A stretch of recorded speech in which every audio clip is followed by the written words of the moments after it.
Hey everybody, I'm Gismondi. Welcome to World Team Tennis Today, a nightly wrap-up of all of the action and information and things that happen around the Greenbrier here in West Virginia. I'm your host, Gismondi. Glad to have you along. Well, obviously the 45th season of World Team Tennis, it's a historic one and it's a little bit different than, well, anything we've really seen before because, let's be honest, the world's a little bit different than we've ever seen before.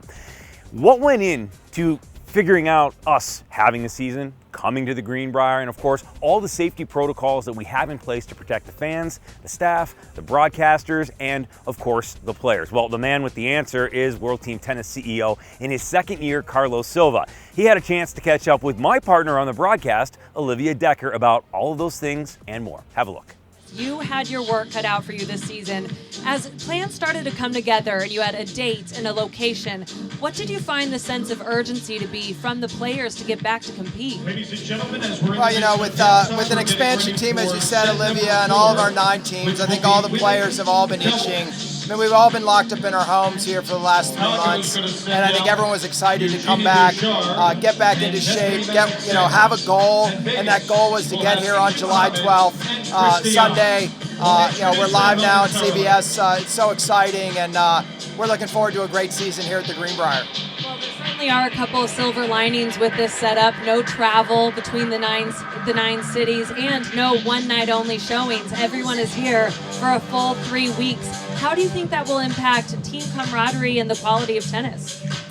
Well, I never really liked when players just popped in on a team. I mean, a team is a team. And really, maybe a silver lining out of this pandemic is that all these teams are together. They're going to be together for these 3 weeks, driving all the way to August 2nd. Everyone, you can see the camaraderie. They're even being ball kids for each other out there. And I think that really creates an interesting dynamic. I think the quality of tennis goes up, and I think the teamwork goes up. And so I think you're going to see it this year more than ever. Well, as World Team Tennis is the first major pro tennis tournament to resume with fans since the COVID-19 pandemic, what's the sense of pride felt from all the people it took to pull this off? Well, I tell you, I get chills even, Olivia, when you say it.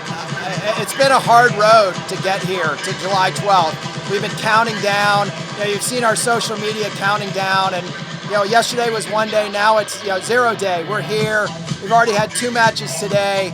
We're live and we're ready to go. I think all the players are smiling, having a great time here at Greenbrier, and I think it's going to be a great season. Well, I've had the pleasure of knowing Carlos Silva for a great many years, and I've always said the man's like Walt Disney. If there's a way to get it done, he'll find it, and if there's not a way to get it done, he'll invent one. He certainly did it to get the 45th season of World Team Tennis kicked off this year.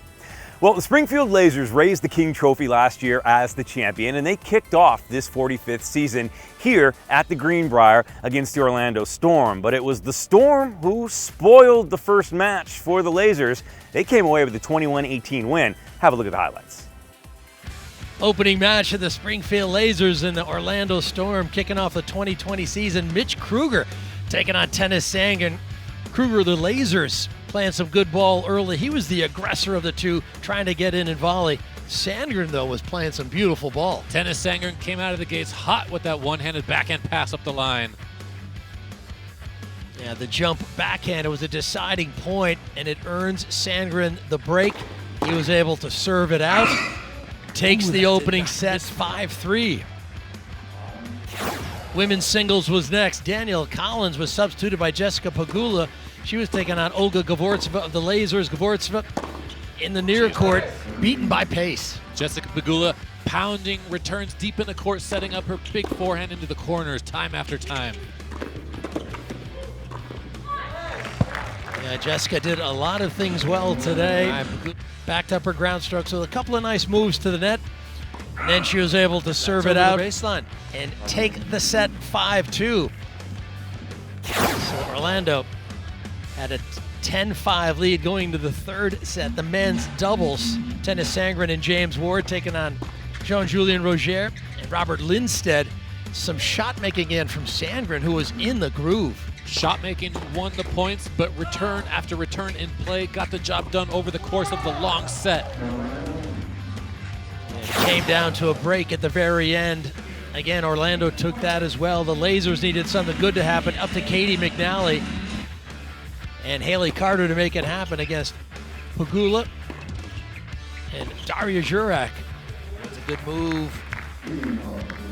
Daria Jurak doing some good work at the net, and Pegula set up Jurak well in this women's doubles. Pegula was all over the court. But there's the youngster, Katie McNally. But it came down to that brilliant moment, a deciding point won by the winner for McNally. The Lasers were within reach. Down to the final set, Pegula alongside Sandgren, Lindstedt alongside McNally. If the Lasers win it, they could force extended play. And you can see they were up 3-love and then 4-love. If they could close it out, they would force a super tiebreak. It didn't happen, however. Yes, the Lasers took the set 5-2. They needed to win consecutive games, but they couldn't get it done as Pegula was able to win one game on her serve, and that was it. The Storm took the match, 21-18 in extended play. Well, in its 45th season, the World Team Tennis expanded to 9 teams, and that meant we had one in a city that is near and dear to me, Chicago. The Smash debuted, and they boasted a huge star in Sloane Stephens, and she kicked things off well against the Vegas Rollers in the second match of the day. Sloane Stephens, playing women's singles against Monica Puig, beat her 5-1. Of course, the Rollers have the Bryan brothers, but they were unable to make up the difference in the end despite an extended set. And it would be, again, the Chicago Smash coming away with their first victory in World Team Tennis history. Here's a look at the highlights. Debut match for the Chicago Smash in World Team Tennis. 18-year-old Brandon Nakashima against veteran Sam Querrey. And the young American taking it to the Grand Slam semifinalist. And a put away here. Clinic so far. Or start by Querrey, but Nakashima roared back. 18 years of age, playing some of the best tennis we've seen today. Certainly mature beyond his years. And 5-3 to start it off for Chicago, and then U.S. Open champion Sloane Stephens against an Olympic gold medalist in Monica Puig. Puig coming off of elbow surgery earlier this year, and Stephens, after the coronavirus layoff, rounding into good form. Two players that like to dominate from the backcourt, but it was Sloane Stephens from the beginning with her power, assertive with the first serve as well, changing directions. Puig was just not fast enough to go after those balls. Single sets, 5-1 for Stephens in favor over Puig's. 10-4 Chicago after the opening 2 sets. On to mixed doubles, Aisha Muhammad, Mike Bryan against Bethany Maddox-Sands and Rajiv Ram. And this one, a good one, going to a set tiebreak. Well, Muhammad just had to keep up with the veterans in her partner Mike Bryan, Rajiv Ram, and Bethany Maddox-Sands. After a tough start, I think they got into the rhythm. Bethany is a real warrior out there, and they ended up pulling it off. With a put away. Rajiv Ram also came out huge in both doubles today. Women's doubles, Muhammad and Christiane trying to get on the board as far as a set win for Vegas against Jeannie Bouchard and Bethany Maddox-Sands. This one, too, goes the distance in the set. Well, Anna Muhammad started incredibly well, up 3-love with 2 mini breaks. On was to serve, and they lost a tight game there, and it all changed. But it's I think they relaxed a little bit, and Bouchard started to get back into the match, helped by Bethany Maddox-Sands, who is the more experienced of all 4 players in this match, and she ended up having hers and taking the win for her team. Grand Slam champion there with a big forehand, and then set point. That's long. An and Muhammad do win the set tiebreak, but they couldn't maximize the potential as far as game victories there. So on we go to men's doubles. Nakashima and Ram against the Bryan brothers. Title for the Bryans. Well, when you mention the Bryan brothers, you have to do it in big bold letters. You know, they are the game's best So they've been of racking all up- time, and they're just facing a young guy in Brandon Nakajima and Rajiv Ram, who is a Grand Slam champion in his own right, and Ram just was the player of the court, I think, today. But Nakajima, I mean, to play against the Bryans in the way that he did and represent his team, it earned him the interview at the end, and I think it was well deserved. Now the youngster able to close things out for he and his partner and the Chicago Smash as a team. So Coach Kamal Murray and company get it done 24-18. Sweet home Chicago. The Smash coming away with that first victory in World Team Tennis history. Oh, it feels so sweet. All right, our third and final match of day number 1 was a battle of Southern California.